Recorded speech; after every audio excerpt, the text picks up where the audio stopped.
दायित्वहीन मंतव्य दे अड़ुआरे BJP सांसद निशिकांत दुबे। वक्फ संशोधन आईन को नहीं सुप्रीमकोर्ट रे जारी शुणानी को विरोध करथिले निशिकांत। वक्फ आईन शुणानी करी सुप्रीमकोर्ट देश में धर्मयुद्ध को प्रोत्साहन देउछंती। संसद में पारित आईन संपर्क में शुणानी करी सुप्रीमकोर्ट सीमा लंघिछंती बोली निशिकांत कहिथिले। सुप्रीमकोर्ट को संपर्क में निशिकांत को बयान को नहीं तेजिछि राजनीतिक विवाद। यहाकु निशिकांत को व्यक्तिगत मंतव्य कही बीजेपी निजको विवाद दूरे नहीं बेले विभिन्न दलरू उठी प्रतिवाद स्वर। वरिष्ठ आईनजीवी माने निशिकांत को मंतव्य को दायित्वहीन कहवा सह कड़ा समालोचना करछंती। सेपटे निशिकांत को विरोध में अदालत अवमानना मामला रुजु पाई दाबी करछंती कांग्रेस नेता केसी वेणुगोपाल।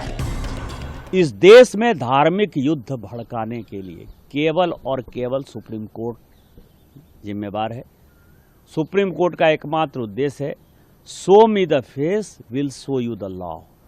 सुप्रीम कोर्ट अपनी सीमा से बाहर जा रहा है। सुप्रीम कोर्ट की सीमा यह है कि भारत का संविधान जिस कानून को बनाया उस कानून की उसको व्याख्या करनी है, और यदि वो व्याख्या नहीं कर सकती है और सब कुछ के लिए सुप्रीम कोर्ट जाना है तो इस संसद का कोई मतलब नहीं है, विधानसभा का कोई मतलब नहीं है, उसको बंद कर देना है। उनसे सवाल ये पूछना चाहूंगा कि अगर पार्लियामेंट कानून बनाए और प्रेसिडेंट उसको सालों साल रख ले, यही वक्फ बिल मान लीजिए जब पास हो गया दोनों पार्लियामेंट से, और प्रेसिडेंट उसको दस्तखत ना करे और रख ले, तो क्या इनको मान्य होगा? इसलिए ये इस तरह का कुछ भी स्टेटमेंट देना प्रेसिडेंट को के ऑफिस को लेकर के या सुप्रीम कोर्ट के टिप्पणी को लेकर के मेरे ख्याल से बिल्कुल मतलब कॉन्टेक्स्ट से बाहर का बिल्कुल चीज है, और फिर भी अगेन उसको मैं कहूंगा बहुत गैर जिम्मेवार स्टेटमेंट है।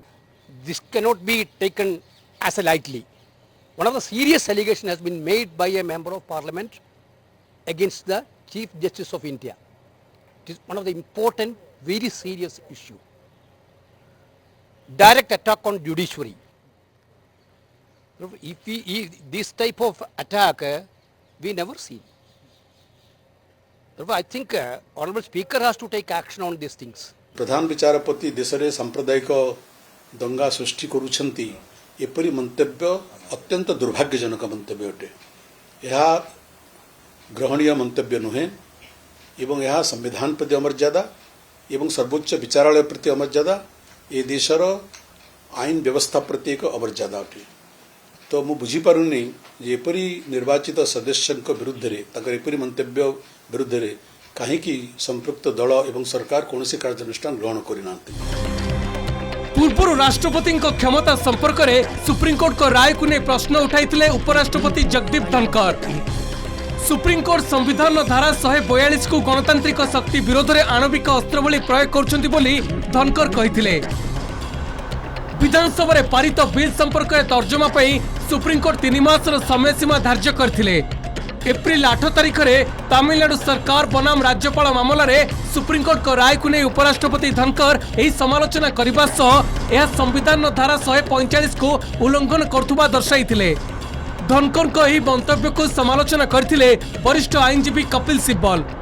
कार्यपालिका निज काम ठीक भाव न कले न्यायपालिका एथिरे हस्तक्षेप करि परियो बोली कहिसंती वरिष्ठ आईनजीवी कपिल सिब्बल।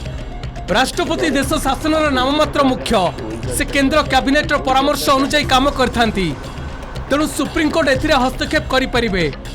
धनखर राष्ट्रपति सपक्ष में जुक्ति दर्शाइबा को जाई सुप्रीमकोर्ट को भूमिका को गौण करने को चेष्टा करतुबा कपिल सिब्बल कहिथिले।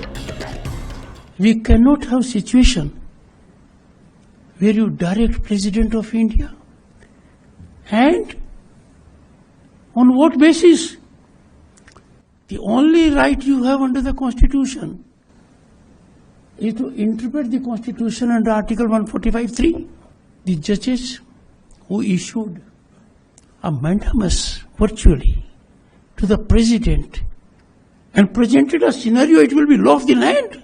मतलब कि जो आपको जजमेंट सही नहीं लगे, आपके सोच के अनुसार नहीं हो, तो वो तो गलत है, और जो आपके सोच के अनुसार है वो ठीक है।